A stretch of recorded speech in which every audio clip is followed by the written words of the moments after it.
Part 1, Chapter 16 of 20,000 Leagues Under the Sea, An Underwater Tour of the World by Jules Verne. Recorded by Michelle Fry, Baton Rouge, Louisiana. Chapter 16. Strolling the Plains. This cell, properly speaking, was the Nautilus's arsenal and wardrobe. Hanging from its walls, a dozen diving outfits were waiting for anybody who wanted to take a stroll. After seeing these, Ned Land exhibited an obvious distaste for the idea of putting one on. "But my gallant Ned," I told him, "the forests of Crespo Island are simply underwater forests." "Oh, great!"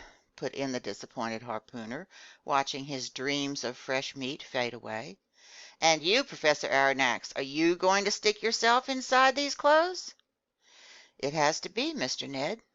"Have it your way, sir," the harpooner replied, shrugging his shoulders. "But speaking for myself, I'll never get into those things unless they force me." "No one will force you, Mr. Land," Captain Nemo said. "And is Conseil going to risk it?" Ned asked. "Where master goes, I go," Conseil replied. At the captain's summons, 2 crewmen came to help us put on these heavy, waterproof clothes, made from seamless India rubber and expressly designed to bear considerable pressures. They were like suits of armor that were both yielding and resistant, you might say. These clothes consisted of jacket and pants. The pants ended in bulky footwear adorned with heavy lead soles.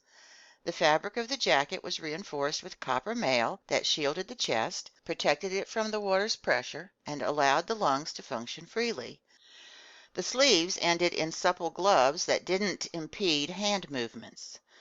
These perfected diving suits, it was easy to see, were a far cry from such misshapen costumes as the cork breastplates, leather jumpers, seagoing tunics, barrel helmets, etc., invented and acclaimed in the 18th century. Conseil and I were soon dressed in these diving suits, as were Captain Nemo and one of his companions, a Herculean type who must have been prodigiously strong. All that remained was to encase one's head in its metal sphere.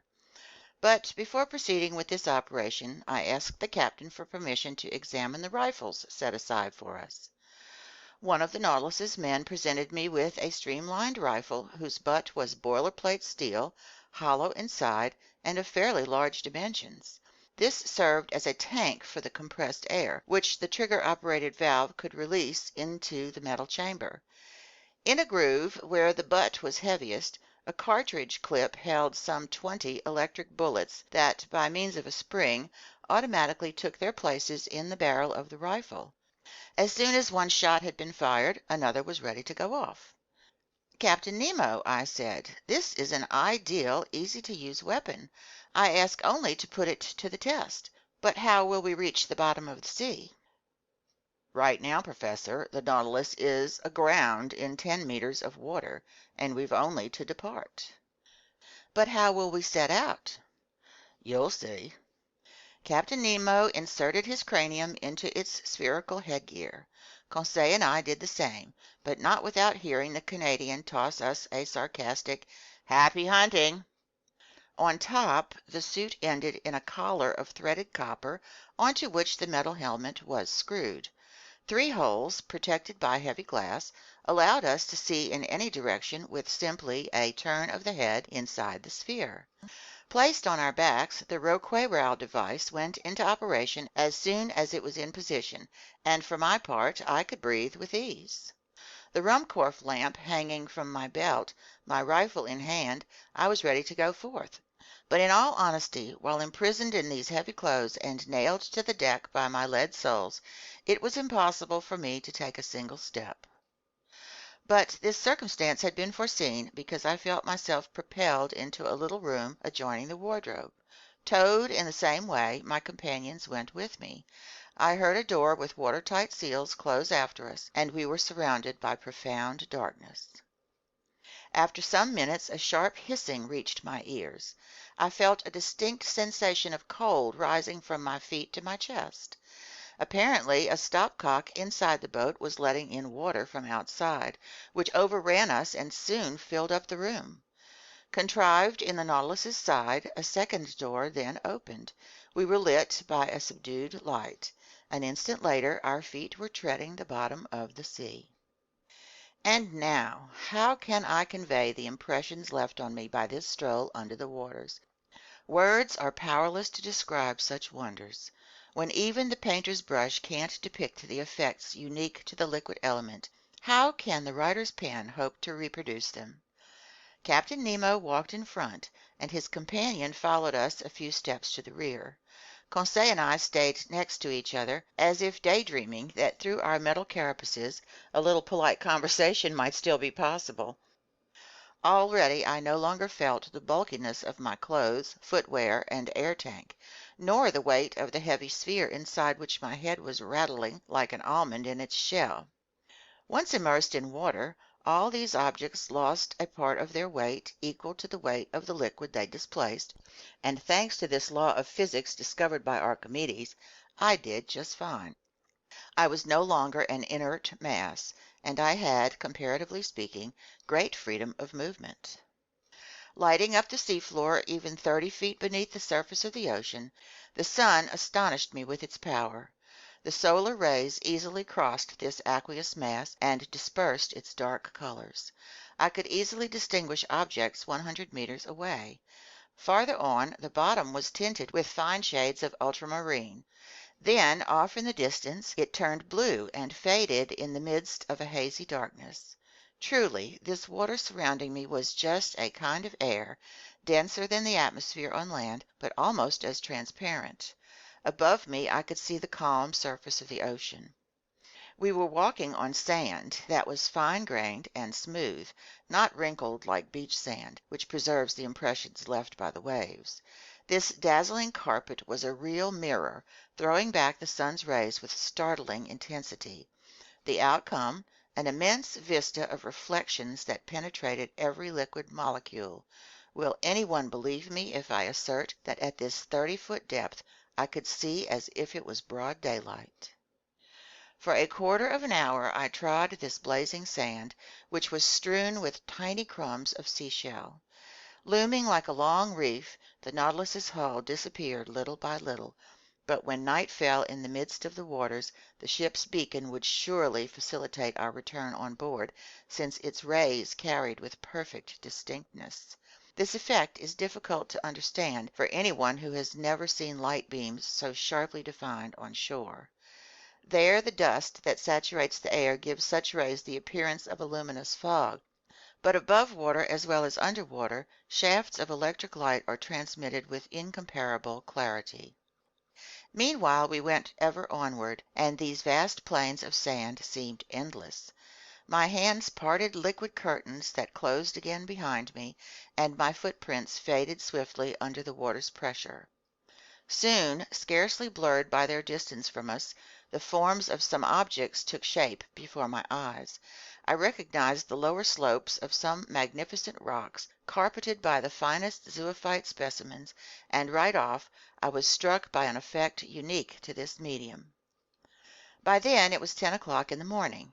The sun's rays hit the surface of the waves at a fairly oblique angle, decomposing by refraction as though passing through a prism, and when this light came in contact with flowers, rocks, buds, seashells, and polyps, the edges of these objects were shaded with all 7 hues of the solar spectrum. This riot of rainbow tints was a wonder, a feast for the eyes, a genuine kaleidoscope of red, green, yellow, orange, violet, indigo, and blue, in short, the whole palette of a color-happy painter. If only I had been able to share with Conseil the intense sensations rising in my brain, competing with him in exclamations of wonderment. If only I had known, like Captain Nemo and his companion, how to exchange thoughts by means of prearranged signals. So, for lack of anything better, I talked to myself. I declaimed inside this copper box that topped my head, spending more air on empty words than was perhaps advisable. Conseil, like me, had stopped before this splendid sight. Obviously, in the presence of these zoophyte and mollusk specimens, the fine lad was classifying his head off.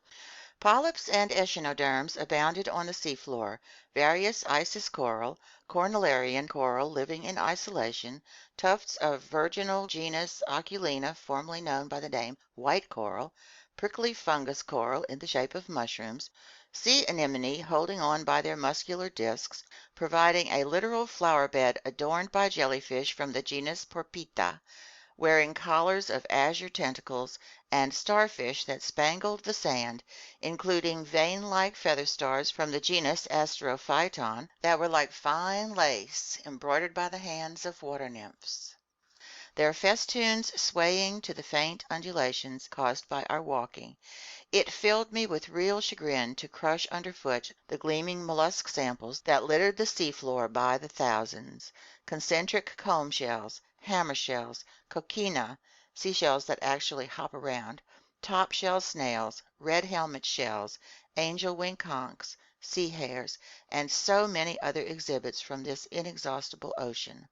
But we had to keep walking, and we went forward while overhead there scudded schools of Portuguese men of war that let their ultramarine tentacles drift in their wakes, medusas whose milky white or dainty pink parasols were festooned with azure tassels and shaded us from the sun's rays, plus jellyfish of the species Pelagia panopyra that in the dark would have strewn our path with phosphorescent glimmers.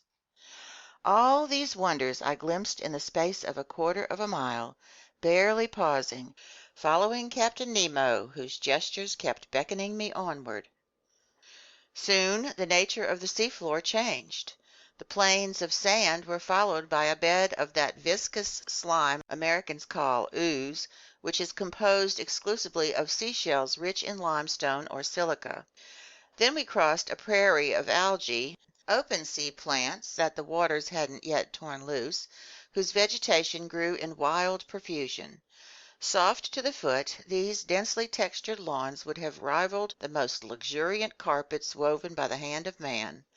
But while this greenery was sprawling under our steps, it didn't neglect us overhead. The surface of the water was crisscrossed by a floating arbor of marine plants belonging to that superabundant algae family that numbers more than 2,000 known species. I saw long ribbons of fucus drifting above me, some globular, others tubular. Laurencia, Cladostephus with the slenderest foliage, Rhodymenia palmata resembling the fan shapes of cactus. I observed that green-colored plants kept closer to the surface of the sea, while reds occupied a medium depth, which left blacks and browns in charge of designing gardens and flower beds in the ocean's lower strata. These algae are a genuine prodigy of creation, one of the wonders of world flora. This family produces both the biggest and smallest vegetables in the world, because just as 40,000 near invisible buds have been counted in one 5 square millimeter space, so also have fucus plants been gathered that were over 500 meters long. We had been gone from the Nautilus for about an hour and a half. It was almost noon. I spotted this fact in the perpendicularity of the sun's rays, which were no longer refracted. The magic of these solar colors disappeared little by little, with emerald and sapphire shades vanishing from our surroundings altogether. We walked with steady steps that rang on the seafloor with astonishing intensity. The tiniest sounds were transmitted with a speed to which the ear is unaccustomed on shore. In fact, water is a better conductor of sound than air, and under the waves noises carry 4 times as fast. Just then the seafloor began to slope sharply downward.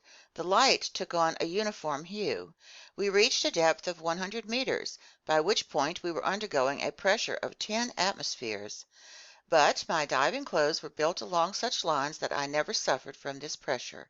I felt only a certain tightness in the joints of my fingers, and even this discomfort soon disappeared. As for the exhaustion bound to accompany a 2-hour stroll in such unfamiliar trappings, it was nil. Helped by the water, my movements were executed with startling ease. Arriving at this 300-foot depth, I still detected the sun's rays, but just barely.